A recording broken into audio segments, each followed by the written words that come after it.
Hello and welcome back to your own YouTube channel as for Hindi 1 to 1 spot the error या फिर sentence improvement के आज statements हैं। फटाफट से करते हैं इनको चेक, देखते हैं इनमें कोई मिस्टेक तो नहीं है, और अगर है तो उनका करेक्ट वर्जन क्या होना चाहिए। यदि आप कोशिश करेंगे तो आप सफल हो सकते हैं। If you will try you can succeed. ये बहुत कॉमन एरर है। अक्सर लोग जब फर्स्ट कंडीशनल की बात करते हैं तो उन्हें लगता है कि अच्छा फ्यूचर की बात हो रही है, तो हम यहाँ पर इफ यू विल ट्राई कह देते हैं, लेकिन ऐसा नहीं है। फर्स्ट कंडीशनल का रूल ही है, स्ट्रक्चर ही कुछ ऐसा है। इफ के साथ आप सिंपल प्रेजेंट का इस्तेमाल करते हैं, और फिर जो आने वाला कॉलम होता है, जो आने वाला क्लॉज होता है सॉरी, उसमें आप सिंपल फ्यूचर या फिर अगर मॉडल वर्ब है तो फिर तो कोई बात ही नहीं है, आप उसका इस्तेमाल करते हैं।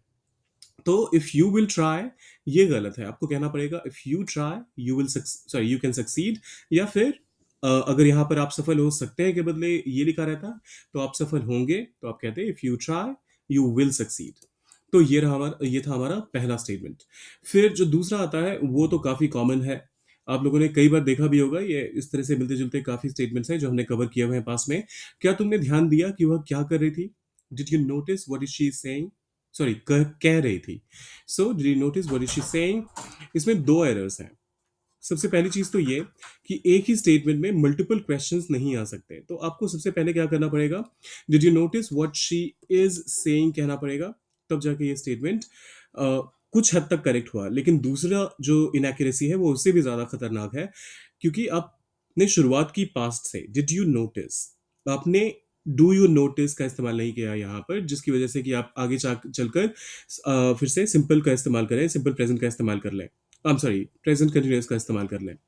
तो did you notice what she was saying का आपको इस्तेमाल करना पड़ेगा, तब जाके ये स्टेटमेंट आपका सही बनेगा। अब आता है उसने प्रस्ताव को ठुकरा दिया क्योंकि वह संतुष्ट नहीं था। He denied the proposal because he was not satisfied. Hmm देखिए, डिनाइड का इस्तेमाल जब भी आप करते हैं तो इसका मतलब होता है किसी भी चीज के एग्जिस्टेंस को या उसकी जो वैलिडिटी होती है आप उसके लिए मना करते हैं। तो अब एग्जाम्पल के तौर पे अगर मुझे ये कहना हो कि the accused denied the acquisitions, जो आरोपी था उसने आरोप के लिए मना कर दिया, उसको उसने उसको चीज को एक्सेप्ट नहीं करा, तो यहां पर वो सही है। सिमिलरली अगर मुझे ये कहना हो the non believers say that God doesn't exist, अरे exist, या फिर ये तो डिनाई का एग्जाम्पल नहीं बन पाया, तो इसको कुछ यूं कह देते हैं, the non believers deny the existence of God. तो ये यहां पर सही है, लेकिन जब किसी चीज का आपको ऑफर दिया जाए, प्रपोजल दिया जाए, आप उसको मना करते हैं, तो उसके लिए आप टर्न डाउन का इस्तेमाल कर सकते हैं। आप चाहें तो रिफ्यूज का इस्तेमाल करते हैं, रिफ्यूज्ड का भी इस्तेमाल यहाँ पर चलेगा काफी हद तक। और जो बेस्ट यहाँ पर जो most appropriate choice of word होगा वो होगा declined. So she declined the sorry he turned down the proposal, he refused the proposal, या फिर he declined the proposal because he was not satisfied। तो ये हमारा तीसरा स्टेटमेंट हो गया। मुझे पता है कि उसने ऐसा क्यों किया, I know why did he do it. ये फिर से एम्बेडेड क्वेश्चनिंग पैटर्न का यहाँ पर इस्तेमाल हुआ है। तो आपको यहाँ पे क्या करना पड़ेगा, I know why he did it, I know why he did it, और सेंटेंस आपका सही हो गया।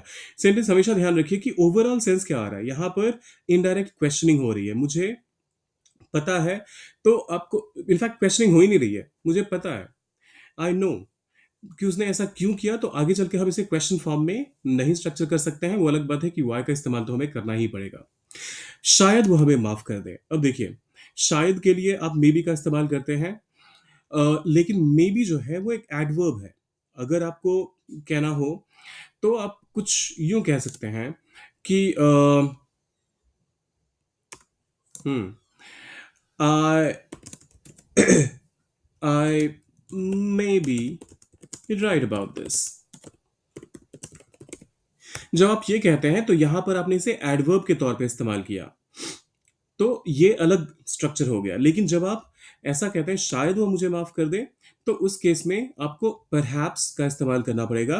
Perhaps he will forgive us, perhaps he will forgive, अरे, he will forgive us, he perhaps he'll forgive us। दूसरा तरीका ये भी हो सकता है, आप कह सकते हैं शायद it is possible that he will forgive अस। तो ये दोनों तरीके आप कह सकते हैं। लेकिन मे बी का इस्तेमाल यहाँ पर सही नहीं होगा। फिर आता है कि आप चाहते हैं कि मैं आपकी मदद करूं, do you want that I help you.